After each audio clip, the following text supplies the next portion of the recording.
Welcome. In front of me is a TCL 405, and today I will show you a couple tweaks and tricks you can do on this phone. So, jumping straight into it, I'm going to begin by opening up settings and navigating into the display section. And here we have dark mode. So you can select obviously a permanent dark mode, which will span across multiple apps as well. So it is trying to be system wide, but not every application will support it.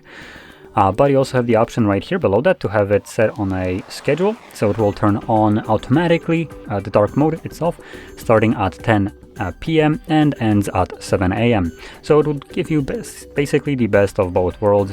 You would have a light mode during the day, which this display has a pretty dim brightness. So outside in sunlight, you probably want it in light mode, which will be a little bit easier to see. But at night, dark mode will be a little bit more easy on the eyes. So that's probably the best case scenario right here.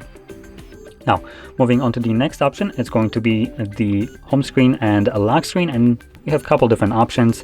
So you can go through those and just see which one you like to change, but obviously this primarily changes home screen and lock screen. Another one that I'm gonna show is the home settings, and here we have the home screen style, and we have two different styles. So we have the home and drawer screen. So this is the typical Android, but you also have the option to select it, for instance, on the home screen only.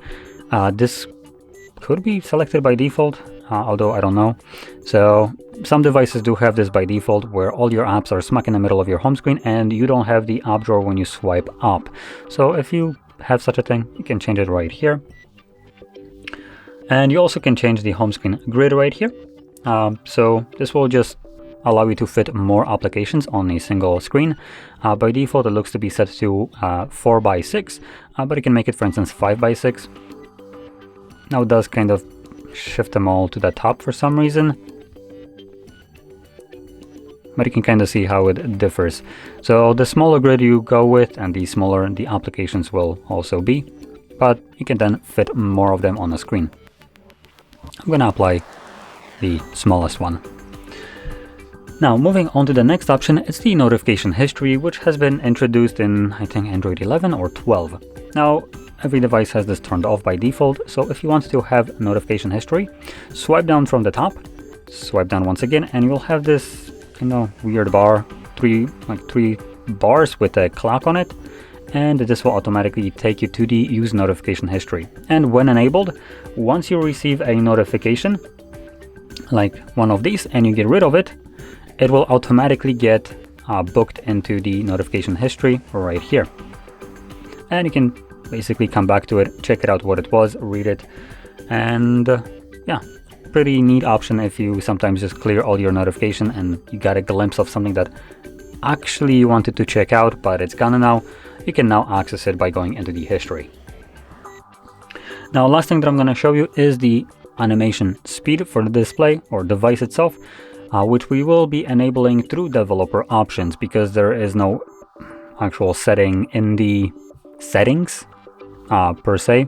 So anyway, let's go into the settings, scroll all the way down to system, about phone, and to enable developer options, we're going to click 7 times on the build number.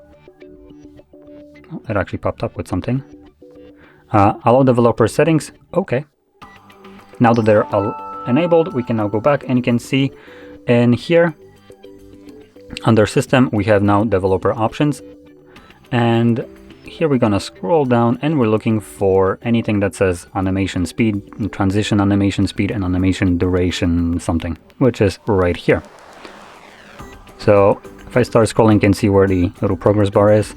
So it's a little bit past half point. So yeah, window animation scale, transition animation scale, and animation duration scale. Each one of them corresponds to different animation. As first one, for instance, window animation scale corresponds to this window, how fast it will appear. So this is the default speed, 1. If we change it to half, obviously it will be... What did I just do? There we go. So you can now see that it is faster. I can also just completely turn it off. And now there's no animation for it at all. It just pops into view instantly. And you have a couple other ones like the transition animation scale, which transition, I believe it refers to For instance, when you press back and the window just kind of like swipes away to the right, I think it is.